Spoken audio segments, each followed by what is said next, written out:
Mobile بند کرو.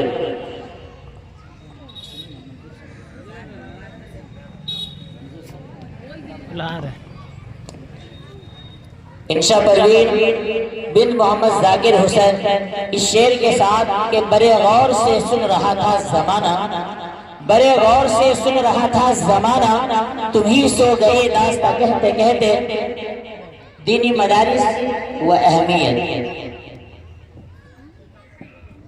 الحمد لله الذي صرفنا بعلوم الحديث والقرآن، والصلاة والسلام على من قال إنما بعثت معلما. أما بعد، أعوذ بالله من الشيطان الرجيم. بسم الله الرحمن الرحيم. وعلم آدم الأسماء كلها ثم عرضهم على الملائكة فقال أنبئوني بأسماء هؤلاء إن كنتم صادقين. فقال النبي صلى الله عليه وسلم العلم نور. وقال علي رضي الله عنه وزين قسمة الجبار فينا لنا علم وللجهال مال، فإن المال يفني عن قريب فإن العلم باقي لظالون. قابل قدر مہمان اکرام، منصفین اعظام اور میرے ہم مکتب ساتھیوں، السلام علیکم. آج کے اس عظیم الشان پروگرام میں بندی جس موضوع کو تخیلات کے وادیوں سے نکال کر لفظوں کا جامہ پہنا کر آپ کے ذہن میں اتار کر دل کی بنجر زمین کو سیراب کرنا چاہتی ہوں، وہ ہے دینی مدارس کے ضرورت و اہمیت اور کردار. سامعین محترم، اس امت کے رہبری اور رہنمائی کے لیے جو پہلا مدرسہ قائم ہوا وہ غار ہرا تھا، جس کے معلم اول رب کائنات، متعلم اول رحمت کائنات، واسطہ اول جبریل امین، کتاب اول قرآن کریم، مخاطبین اولین صحابہ کرام کی جماعت تھی. سامعین محترم، لوگوں کا عام خیال یہ ہے کہ مدرسہ ایک مخصوص چہار دیواریوں کا نام ہے، مدرسہ ایک شاندار عمارت کا نام ہے، مدرسہ پرکشش درسگاہوں کا نام ہے. اسی لیے وہ یہ سمجھ بیٹھے ہیں کہ اگر مدرسہ کی عمارت کو گرا دیا جائے تو مدرسہ ختم ہو جائے گا. لیکن میں اس خیال سے پرزور تردید کرتی ہوں. محترم سامعین و سامعات، مدرسہ فلک پوش عمارت کا نام نہیں، مدرسہ مزین کمروں کا نام نہیں. اگر ایسا ہوتا تو ہم استادوں کے چبوترے کو مدرسہ نہیں کہہ سکتے، جہاں بیٹھ کر تعلیم حاصل کرنے والے کو اصحاب صفہ کے نام سے یاد کیا جاتا ہے.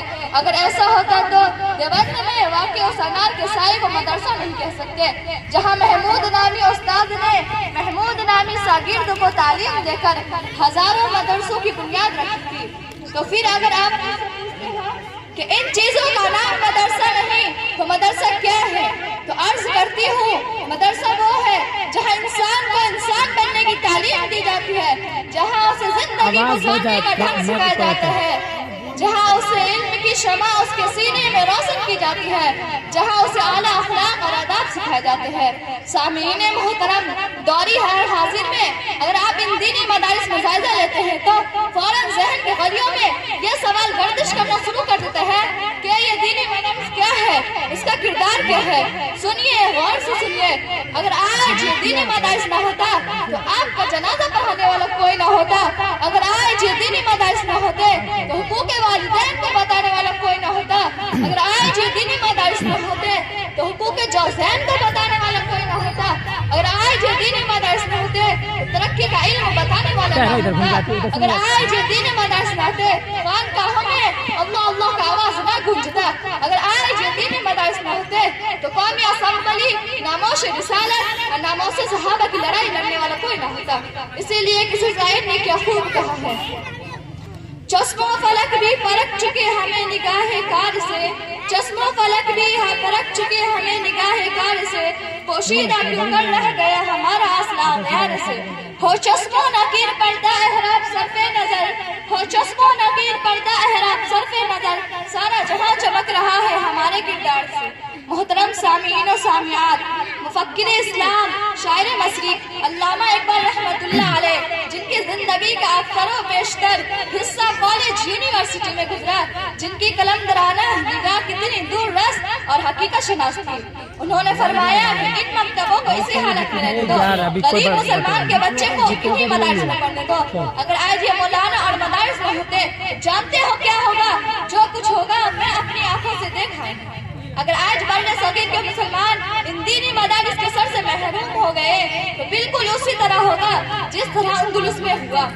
اگر آج گرناطہ اور قرطبہ کے کھنڈرات المہرات کے نشان کے سوا اسلام میں کوئی نشان نہیں ملتا. علامہ اقبال رحمۃ اللہ علیہ فرماتے ہیں, اللہ سے کروں تو تعلیم بھی فتنہ, املا کی بھی اولاد بھی زاگرد بھی فتنہ, نہ حق کے لیے اٹھو تو شمشیر بھی فتنہ, شمشیر ہی کہنا رہ تقدیر بھی فتنہ. وآخر دعوانا الحمدللہ رب العالمین. السلام علیکم.